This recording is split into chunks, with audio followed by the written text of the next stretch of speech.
بسم اللہ الرحمن الرحیم۔ ناظرین السلام علیکم، میں ہوں آپ کا میزبان صابر شاکر وفاقی دارالحکومت اسلام آباد سے۔ کچھ تازہ ترین اور اہم ترین خبریں لندن سے بھی اور کچھ اسلام آباد سے، کیونکہ اب ہفتہ سٹارٹ ہو چکا ہے۔ میں نے آپ کو بتایا تھا کہ army chief general Qamar Javed Bajwa صاحب کی دورہ واشنگٹن کے بعد ویکینڈ پرسکون گزرے گا اور منڈے سے صورتحال جو ہے وہ واضح ہونا شروع ہو جائے گی کہ آخر ماجرا کیا ہے۔ لیکن لگتا یہ ہے کہ نواز شریف صاحب کو اس کا پہلے سے علم ہو گیا ہے کہ معاملات گڑبڑ ہیں، اس لیے انہوں نے ہفتے کو اپنی ایک پریس بریفنگ یا صحافیوں سے گفتگو جو ہے وہ ریکارڈ کروائی اور پھر اتوار کو ایڈٹ کر کے اچھی طرح چھان پھٹک کے وہ جاری کی گئی اتوار کے روز، یعنی کہ چھٹی کے دن۔ اور اس میں کافی سارے میسیجز تھے، کافی سارے پیغامات تھے، لیکن وہ جو پیغامات تھے وہ بڑے کلیئر تھے اور وہ معاملہ صرف یہی تھا کہ جناب جو چیزیں پوری ہو گئی ہیں وہ تو ہو گئی، لیکن باقی چیزوں کو پورا ہونے دیا جائے۔ اور وزیر اعظم کا اختیار ہے، ان کا اختیار ہے کہ وہ جسے چاہیں آرمی چیف لگائیں، اس اختیار میں رکھنا نہ ڈالا جائے۔ یہ بنیادی طور پہ ایک ہڈن میسیج تھا جو وہ دینا چاہ رہے تھے، کیونکہ انہوں نے سارا غصہ، ساری بھڑاس جو ہے وہ جوڈیشری پہ نکالی اور ملٹری اسٹیبلشمنٹ پہ نکالی۔ دونوں جگہ پہ انہوں نے اپنی بھڑاس نکالی اور بتایا کہ کس طریقے سے ان کو سزائیں سنائی گئیں۔ لیکن اب جو چیزیں ہیں، آج نیا ہفتہ منڈے سٹارٹ ہو چکا ہے، ورکنگ ڈے۔ جو ہمارے پاس اطلاعات ہیں کہ آخر کیا وجہ ہے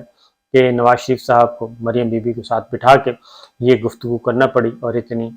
میسج دینا پڑا۔ وہ کہتے ہیں کہ کہنا بیٹی کو اور سنانا بہو کو، یہ چیز جو کی گئی یہ بڑا کلیئر میسیج چلا گیا۔ اس کے بعد پھر کچھ کیا کہنا چاہیے، ارلی وارننگ سسٹم جو ہے وہ بھی آن ہو گیا اور سب کے جو ہیں کان کھڑکنے لگے کہ یہ تو دوبارہ سے اسی موڈ میں جا رہے ہیں کہ جہاں پہ چھوڑا تھا، تو یہ تو پھر وہی دھمکیوں والی زبان اور لب و لہجہ بھی وہی، الزامات بھی وہی، سب کچھ وہی۔ تو بلکہ یہ تو الٹا 5 سال کا حساب مانگ رہے ہیں، اور وہ 5 سال کا حساب جس سے بھی مانگ رہے تھے ہمیں بڑی اچھی طرح پتہ ہے وہ کم از کم عمران خان صاحب تو نہیں تھے۔ پھر انہوں نے کہا کہ غلط فیصلے جو سنائے ہیں جن ججوں نے، ان کا بھی احتساب ہونا چاہیے۔ میں نے آپ کو پہلے ہی بتایا تھا کہ وہ لسٹ تیار کر کے بیٹھے ہیں، اور میاں نواز شریف صاحب جس ہستی کا نام ہے، جس لیڈر کا نام ہے، وہ کبھی بھی اپنے دشمنوں کو یا ایسے شخص کو جنہوں نے ان کو تکلیف پہنچائی ہو یا ان کے راستے میں کوئی رکاوٹ بنی ہو یا ان کو کچھ چیلنج دیا ہو، تو وہ معاف نہیں کرتے، وہ وقت آنے پر اپنا حساب ضرور چکتا کرتے ہیں۔ تب دیکھتے ہیں جو نیا مارکہ ہونے جا رہا ہے، نیا تصادم ہوگا، اس میں کون بازی لے گا۔ اور ماضی میں بھی ایسا ہوا ہے، ماضی میں تو نواز شریف صاحب کا پلڑا ہمیشہ بھاری رہا، ان پہ مشکل وقت ضرور آیا، لیکن انہیں جب بھی موقع ملا وہ واپس آتے ہیں اور واپس آ کے اپنا حساب برابر کرتے ہیں۔ اب معاملہ کیا ہے؟ معاملہ یہاں پھنسا ہوا ہے کہ نیا آرمی چیف کون ہوگا۔ یہ ہماری بدقسمتی ہے، ہمارے ملک کی بدقسمتی ہے اور ہمارے اداروں کی، کہ اس وقت پوری دنیا کی نظریں ہم پر لگی ہوئی ہیں اور ایک تماشا بنا ہوا ہے، ایک معمول کی اپائنٹمنٹ ہے، معمول کی تقرری ہے، لیکن ہم نے اس معمول کی تقرری کو، اس میں اتنا کچھ کو پولیٹیسائز کر دیا ہے، پولرائزیشن اتنی ہو چکی ہے کہ آپ تصور نہیں کر سکتے۔ اور اب یہ ساری ملک کی سیاست جو ہے اسی کے ارد گرد گھوم رہی ہے۔ خبریں آپ کے ساتھ شیئر کر لیتا ہوں۔ خبریں یہ ہیں کہ نواز شریف صاحب آرمی چیف کس کو بنانا چاہتے ہیں، اس کا ایک نام دے دیا ہے مریم بی بی نے۔ انہوں نے بھری پریس کانفرنس میں لیفٹیننٹ جنرل عاصم منیر صاحب کا نام لے دیا، اور عاصم منیر صاحب انتہائی کیا کہنا چاہیے neat and clean lieutenant general ہیں، حافظ قرآن ہیں، اچھے آفیسر ہیں، پالیٹکس میں نہیں ہے، کسی بھی مسئلے میں نہیں ہے، سینیورٹی میں ہے، نمبر 1 پہ ہیں۔ اگر اپوائنٹمنٹ ہوتی ہے 27 نومبر سے پہلے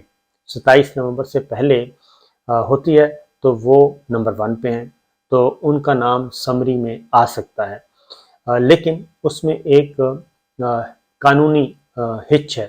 اور وہ قانونی ہچ یہ ہے کہ جناب باجوہ صاحب نے ریٹائر ہونا ہے 29 نومبر کو، اور عاصم منیر صاحب کی جو ابھی تک چل رہی ہے ان کی ریٹائرمنٹ کی تاریخ جو ہمیں دستیاب ہے، وہ ان کی ریٹائرمنٹ کی تاریخ ہے 27 نومبر۔ اب یہ 2 دن کیسے پورے کیے جائیں، یہ ہے معاملہ، کیونکہ 27 نومبر کو ریٹائر ہو جاتے ہیں، سمری میں ان کا نام آتا ہے۔ تو اگر ایک ہی صورت ہے، اور وہ صورت یہ ہے کہ جناب باجوہ صاحب یا تو 2 دن پہلے ریٹائر ہو جائیں، اور یہ ہو سکتا ہے۔ ادروائز کوئی اور صورت نہیں ہے۔ پھر ایک اور صورت بھی ہے کہ عاصم منیر صاحب کو، لیفٹیننٹ عاصم منیر صاحب کو بنا دیا جائے voice chief of army staff, جیسے جنرل اشفاق پرویز قیانی صاحب نے بنایا تھا، جنرل پرویز مشرف صاحب نے جنرل قیانی کو بنایا تھا vice chief of army staff, اور vice chief of army staff بنا کے اس کے بعد پھر جو ہے کمان دی گئی تھی، بعد میں دی گئی تھی۔ صورتحال اس دوران بہت سارے نشیب و فراز آئے، اور بالآخر جنرل قیانی کو، اور وہ نشانی تھی، وہ پیغام تھا کہ میرا جانشین جو ہے وہ جنرل قیانی ہوگا۔ اب اس میں یہ ایکسرسائز اس وقت بھی ہو سکتی ہے، جو قانونی ماہرین ہیں وہ کہتے ہیں کہ اس میں دوسری صورت میں پرابلم ہو سکتا ہے۔ اس صورت میں یہ ہے کہ ان کو پہلے voice chief of army staff بنا دیا جائے، اور جو ان کی 2 دن کی یہ درمیان میں گڑبڑ ہے اور کوئی قانونی ہچ رکاوٹ بن سکتی ہے، تو اس میں پھر ان کو جیسے ہی جنرل باجوہ صاحب کی ریٹائرمنٹ ہو تو ان کو پروموٹ کر کے وائس چیف آف سے چیف آف آرمی اسٹاف بنا دیا جائے، کیونکہ جب وہ کہتے ہیں کہ voice chief of army staff بنائیں گے تو آٹومیٹکلی 2 سال ان کی سروس میں اضافہ ہو جائے گا، تو وہ جو بار ہے ختم ہو جائے گی۔ اب یہ چیز ہے۔ دوسرا آگے چلیں کہ اب کیونکہ مریم بی بی نے ہی خود ڈسکلوز کر دیا، اور زیادہ گمان یہی ہے کہ لیفٹیننٹ جنرل عاصم منیر جو کہ سینئر موسٹ ہے، نمبر 1 ہے، ان پہ ان کی طرف اشارے اٹھ رہے ہیں کہ وہ آرمی چیف ہو سکتے ہیں۔ پروفیشنل آدمی ہے، اس میں کوئی شبہ نہیں ہے، 1% بھی شبہ نہیں ہے، اور غیر سیاسی آدمی ہے، اور وہ بن سکتے ہیں، سنبھال سکتے ہیں، تجربہ بھی بہت زیادہ ہے، کیریئر بھی بہت بے داغ ہے۔ اب آتے ہیں کہ اب یہ 2، اب اس سے آگے، کیونکہ اگر تو معاملہ ہو پھر ایک اور کوشش کی جا رہی ہے۔ عمران خان صاحب کہتے ہیں جی کہ شاہد خاقان عباسی صاحب بھی کہہ چکے ہیں، عمران خان صاحب بھی کہتے ہیں کہ میرٹ پہ آنا چاہیے، شاہد خاقان عباسی صاحب بھی کہتے ہیں کہ سینیورٹی کوئی چیز کی میرٹ ہونی چاہیے۔ تو اس کا مطلب ہے کہ کچھ نہ کچھ کھچڑی پک رہی ہے۔ پھر اب اگلا نام ہے ساحر شمشاد مرزا صاحب کا، وہ نمبر 1 آ جاتے ہیں، اور اس کے بعد آ جاتے ہیں اظہر عباس صاحب۔ سارے افسر اچھے ہیں، اس میں کوئی شبہ ہی نہیں، تمام ہیں جو ہیں افسر لیفٹیننٹ جنرل ہیں، تمام اچھے ہیں، تمام تجربہ کار ہیں، ان میں سے کوئی بھی ایسا نہیں ہے جس کا تجربہ نہ ہو۔ اور پھر چوتھے نمبر پہ جنرل فیض حمید صاحب آ جاتے ہیں۔ جنرل فیض حمید صاحب پہ اعتراض اٹھتا ہے مسلم لیگ نواز، وہ کھلم کھلا پیپلز پارٹی بھی اور مسلم لیگ نواز بھی، اور مولانا فضل الرحمان صاحب بھی، وہ اب ان پہ اعتراض کر رہے ہیں۔ اب یہ ہونا تو یہی چاہیے کہ جناب پرائم منسٹر کا اختیار ہے، وہ جسے چاہیں لگا دیں، لیکن یہاں پہ آ کے اب ایک اور، کیونکہ چون چون کا مربع ہے، آصف علی زرداری صاحب اپنا چاہتے ہیں کہ جناب ان سے بھی مشاورت کی جائے۔ اب یہ مشاورت کر کے اگر اس طریقے سے سیپا سالار لگانے شروع کر دیے جائیں تو پھر تو وہی ہوگا جیسے چیئرمین پبلک اکاؤنٹس کمیٹی لگایا جاتا ہے، اور جیسے چیئرمین نیب لگایا جاتا ہے، جیسے election commission of Pakistan complete کیا جاتا ہے۔ تو یہ جو چیزیں، یا پھر کیونکہ ہمارے ہاں جو آئین اور قانون ہے اس کے اکارڈنگلی جو وہ قانون کہتا ہے وہ ہے کہ یہ اختیار chief executive prime minister of Pakistan کا ہے، اس کے علاوہ کسی کا نہیں، ہولی سولی اختیار ہے ان کو۔ وہ چاہیں نمبر 1 کو بنائیں، 2 کو بنائیں، 3 کو بنائیں، 4 کو بنائیں، 5 کو بنائیں، 6 کو بنائیں، 7 کو بنائیں، وہ 3 سٹار میں سے جس کو چاہیں پروموٹ کر دیتے ہیں، کیونکہ ہم نے دیکھا 7ویں نمبر تک تو معاملہ گیا ہوا ہے، اور ماضی میں دیکھیں تو ریسنٹ میں تو پہلا دوسرا ہمیشہ تیسرے پہ چلے جاتے ہیں، چوتھے پہ چلے جاتے ہیں، یا 5ویں پہ چلے جاتے ہیں۔ تو یہ چیز جو ہے ابھی کھلبلی مچی ہوئی ہے، یہ تنازع جو ہے وہ ہو گیا، تھوڑا سا ٹیڑھا ہو گیا ہے، کیونکہ ایک اطلاع کے مطابق جناب باجوہ صاحب جو ہیں وہ یہ کنوے کر چکے ہیں کہ بھئی وہ تو جا رہے ہیں، واشنگٹن میں بھی انہوں نے کہہ دیا، اور ادروائز بھی انہوں نے جو میرے اطلاع کے مطابق کچھ غیر ملکی سفارتکاروں کو بھی انہوں نے بتایا، تو الوداعی وزٹ بھی کر چکے ہیں، یہ سارا کچھ ہو چکا ہے۔ لیکن اگلا آرمی چیف کون ہوگا یہ ایک معمہ بنا ہوا ہے۔ اب جو ہمارے پاس اطلاعات ہیں وہ بڑی کلیئر ہیں کہ اس ہفتے لندن میں نواز شریف صاحب جو ہیں ان کے ساتھ کوئی ملاقات ہے، کوئی صلاح مشورہ ہے، کنسلٹیشن کا